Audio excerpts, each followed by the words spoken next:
That's a wonderful example of what an event planner is able to bring to the planning and to the madness of it all. A really good event planner is able to creatively see what most of us don't see. Hi, everybody. Welcome to the Wedding Ceremony Podcast. We talk about anything and everything that has to do with wedding ceremonies. My name is Clint Houghton. With me is the gentleman that, here he is, the one and only JP Reynolds. Clint, to you and to all of our folks who regularly listen and even irregularly listen, Happy New Year. And a happy new year to you. That's right. We took the holidays off. So this is the first one for 2026. You should all know, if you're joining us for the first time, that JP is an accomplished author. Books about wedding ceremonies, how to do them and how to prepare for them. And they're all amazing. And they are in the Amazon store and in the Kindle store in Amazon. Plus, he is a communications expert. Thebusinessofconfidence.com is that website. His wedding website is jprweddings.com. My website is just my name. It's Clint Huff, CLINTHUFFT.com for all of the things that I do. Every now and then, I learn how important an event planner can be, and it always comes out of left field. Even somebody that, in my opinion, is highly respected and always does phenomenal work, some little thing will pop up and I'll think, how did you think of that? For example, I did a wedding a couple of weeks ago and it was at a 5-star hotel, the Beverly Hills Hotel. Rain came. And so they knew rain was coming. So they had 5 days to figure out, how are we going to do it indoors? Now, the thing that was interesting about this particular wedding ceremony is that they invited a bunch of people and it was all about this couple getting married. However, they told everybody that they were just going to do a civil ceremony and then they were just going to have a reception. So that was the story that the guests were told. And when they showed up, everybody was obviously dressed really nice for a wedding reception. The surprise was we were going to have a ceremony. Yes, exactly. And they were going to have a ceremony. So they would arrive for cocktails and that sort of stuff. They sectioned off the big ballroom so that there was this one section that was all draped, completely secluded.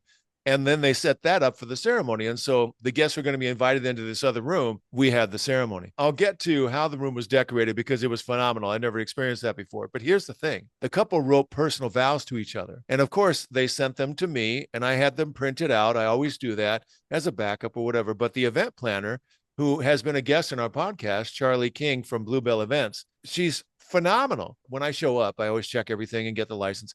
And here are their vows. She hands me these two. They weren't booklets that you've seen where you can buy them from some kind of a stationery store and it says vows across the front. No. Imagine an 8.5 by 11 piece of paper folded in half. That was the size. It had the logo of the Beverly Hills Hotel embossed on the front cover. And then she had printed out the vows and pasted them inside. I've never seen anything like this in terms of a cover for personal vows. Did you have this done? Where did this come from? It's beautiful. She said, we did a tasting here, and that's how they present the tasting menu. So she asked for a couple of extra ones, and then she made them personal vows. The thing that I love about it is that the presentation was spectacular because, like I said, it had the logo of the hotel embossed on this cover.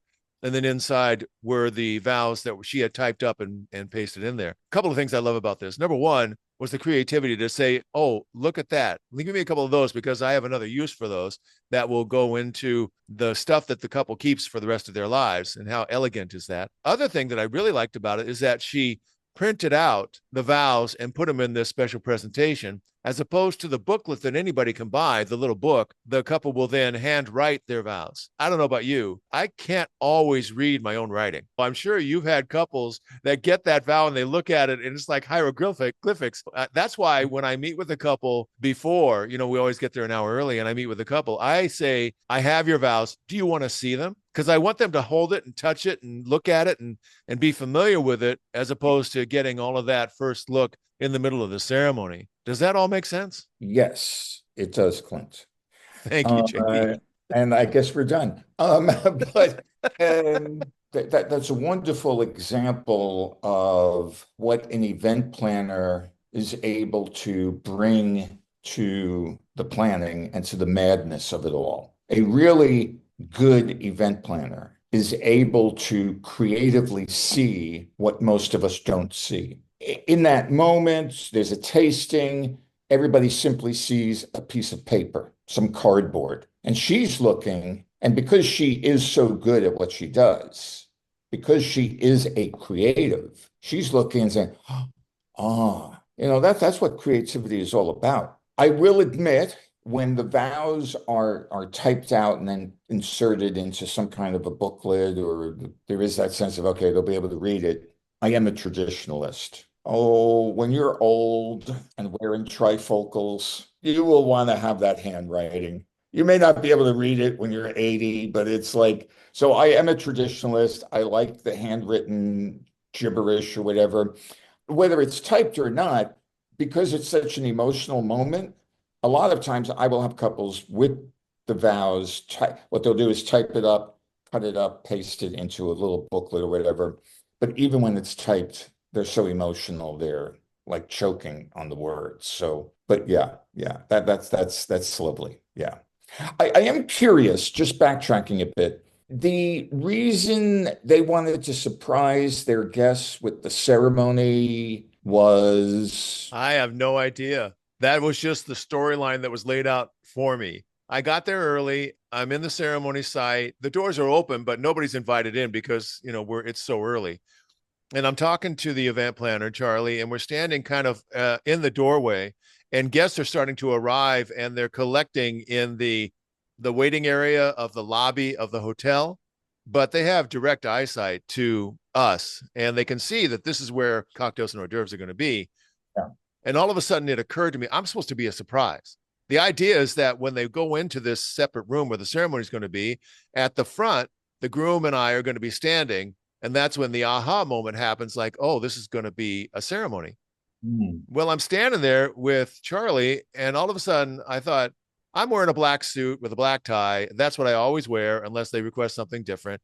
And I said to Charlie, I said, I think I need to leave because I'm really obvious. I'm holding my folder thing where the ceremony is inside. I look like the officiant guy.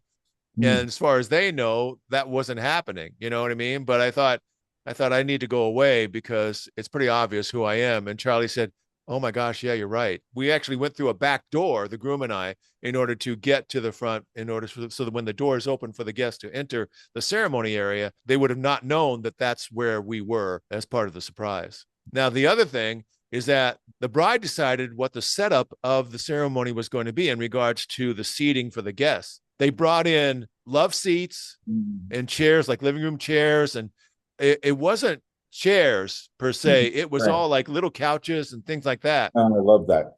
with a center aisle. I mean, the whole where everybody sat, there was only a few loose chairs, for specific reasons. It And was I'd never seen anything like that. It was beautiful. yeah, how many guests? I would say around 60 to 70, somewhere in that Oh, ballpark. lovely. So you can really pull that off with the furniture. Yeah, yeah. Well, plus it fit the motif because when I said it was draped, we've been in ballrooms where there's just a single white curtain that's kind of like a cross. That to me is not draping. This was like a movie set. It was real thick, and there were extra, what do they call that, where you do like a swooping thing with the fabric? It's layered on top of each other. And then there was something across the ceiling. Oh, there was a huge chandelier, and it was just in a different world. We were in a different world. And I thought of you because the concept of who was going to hold the rings came up, and the bride said, well, my nephew, I think, is going to hold the rings. Now, Charlie told me this as we were walking to the bridal suite to meet with the couple. I said, how old's the nephew? She says, I don't know, maybe 6 or 7. I had already gotten the rings from Charlie. I have the rings in my possession now. And in my head, I'm thinking, this kid better be up to snuff or he's not touching these rings. When I got to the bride, I said, how old is your nephew? She said 4. I said, no, we should not give him the rings. That's Well, yeah. She said, well, he's really shy. I'm not even sure we'd ever get the rings from him.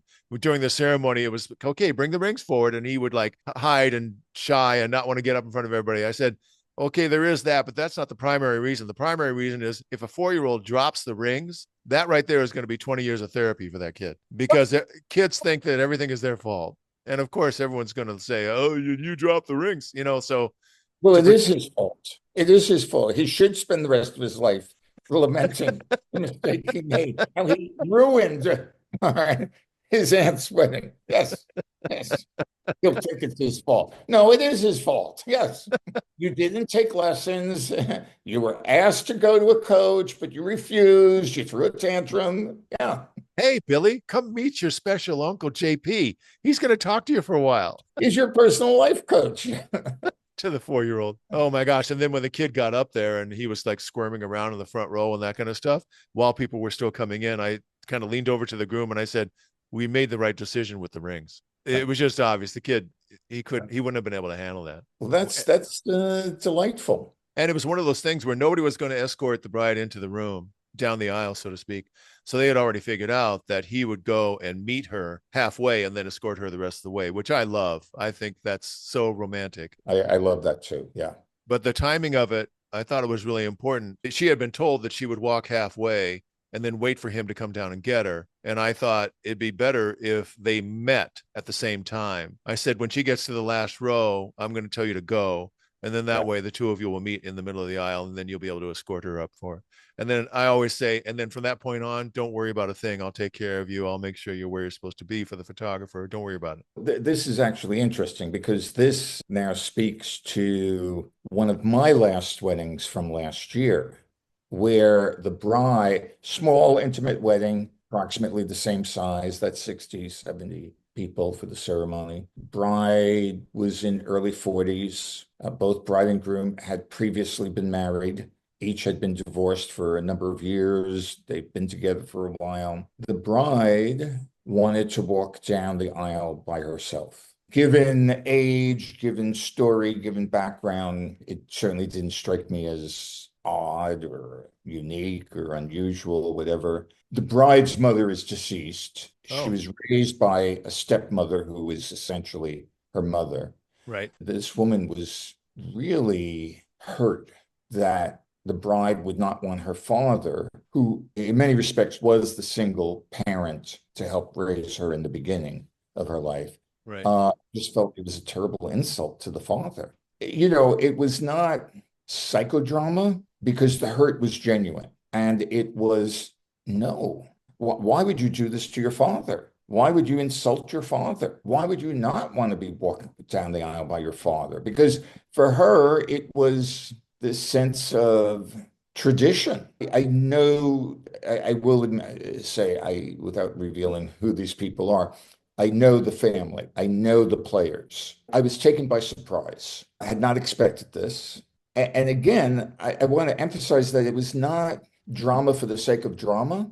It was just a real deep sense of confusion. No, your father was there for you at a time of great upheaval and pain. And no, he has to walk you down the aisle. And I was brought into it because I know the family.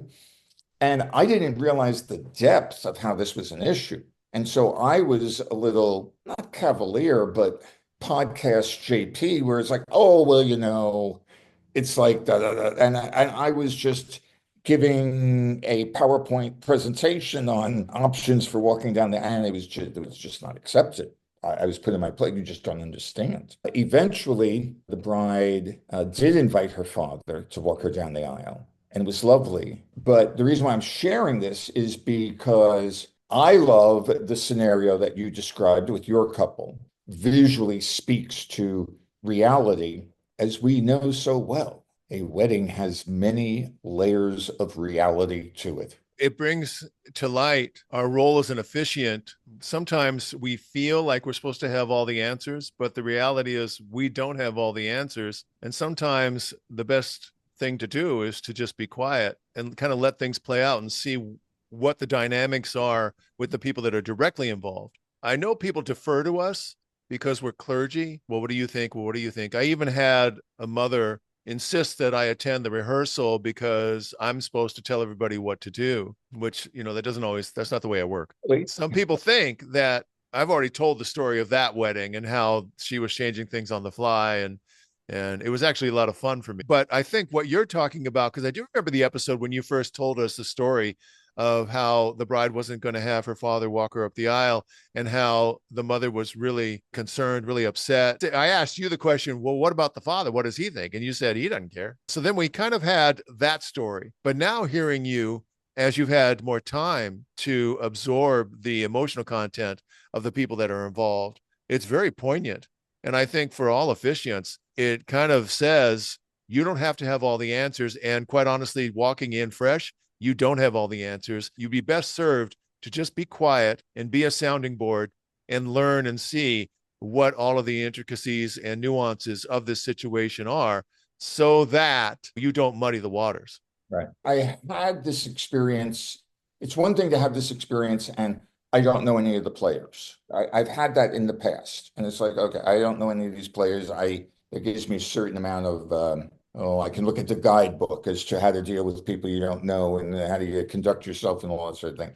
But what threw me here was these are people that I've known. I never had a hint that there was such an adherence to ritual and symbolism. And it was like, really? How many times we were at Starbucks and you have never told me about your belief regarding how a bride should walk down the aisle? It's like, again, we hold hands, all of us, and we have a moment of Zen and remember that when it's planning a wedding, people, people. I thought because this stepmother is an award-winning educator. I have seen her in the classroom stand in front of a PowerPoint screen and just bam. And then to listen to her go on about, well, no, he has to walk her down the aisle or otherwise she'll be deported. I mean, it's I bow before the mystery of it all. There was a situation a long time ago where the couple, he was Jewish from England, and she was not Jewish, Christian, I think, and grew up in Southern California. And they got married in the South Bay on the beach, but his mom flew all the way over from England to see her son's wedding. The question was how much tradition or what's going to go into the ceremony. Look at my arms. Look at my arms. I'm just sitting here. Yes. And the couple, they decided that it was going to be kind of a non-denominational thing, and they didn't really expect to incorporate a lot of the Jewish traditions into their family with kids moving forward and that sort of thing. I said, well, you could just step on the glass. I said, that doesn't get in the way of anything. And that's really simple, and it kind of honors your heritage, and it's not that big of a deal. You could do that if you want to at the end of the ceremony. And the bride thought, yeah, okay, we could do that. Well, here's the part. I'm curious when you answer the question I'm about to give you. We did the ceremony. Then at the very last thing, I explained we're about to honor a tradition, and he's going to step on the glass, and you all yell Mazel Tov. The groom steps on the glass. I look at his mom in the front row, and she is beaming. She's so happy that he honored his heritage just by that one simple ritual. And so I was curious if you had a chance to look at your friend, the mother of the bride, when the bride and her father were walking up the aisle, if you had a chance to look at her face and what she felt about all of that. Oh, hello. It was an overcast day, except for the first row in the second seat, where it was a beaming spotlight. Oh, that's so good. I like that. It is. It's just fascinating. And that is why, Clint, I love the opportunity to talk about all of this with you twice a month. I've told people many times about the origins of this podcast and how we had met for many times and told stories to each other. And I said, you said we should do a podcast. And I thought your timing is perfect because, yeah, I'm ready for a podcast. For 10 years, we've recorded, people don't understand 10 years, but they do understand how many episodes. And this is going to be something along the lines of episode number 360. We never run out of things to talk about because we're in the thick of it. And that is the wonderful world of weddings from our perspective in regards to the ceremony and that sort of thing. For our next conversation, and say that I would be curious for us to address the issue of, now that we have spoken publicly on 360 occasions, what are the changes you and I have seen from ceremony number 1 to ceremony 361, 362, whatever? I'm curious to because I have noticed changes, and I'll be interested to hear what you've noticed in terms of changes. Yeah, I'm excited about that conversation. That'll be in the next episode. There's a lot of things, in my opinion, some big, some no big deal. When you exchange notes on that, it's going to be pretty Good. interesting. All right, Good. JP, tell everybody how they get in touch with you. Website is jprweddings.com. You can email me from that website. It's all the information is there, just jprweddings.com. Perfect. My website is my name, Clint Huff, CLINTHUFFT.com for all the things that I do. Please understand, JP has his books in the Amazon store and in the Kindle store in Amazon. He is a communications expert. TheBusinessOfConfidence.com is that website. And if you want to reach out to us, I highly encourage it. You can do through either one of our websites. And if you have a topic that you want us to discuss, then please, or just want to leave a comment. We really like those. You can also leave comments in the YouTube channel that we post this up. That's it for this episode of the Wedding Ceremony Podcast. This is Clint, and on behalf of JP, we will see you next time.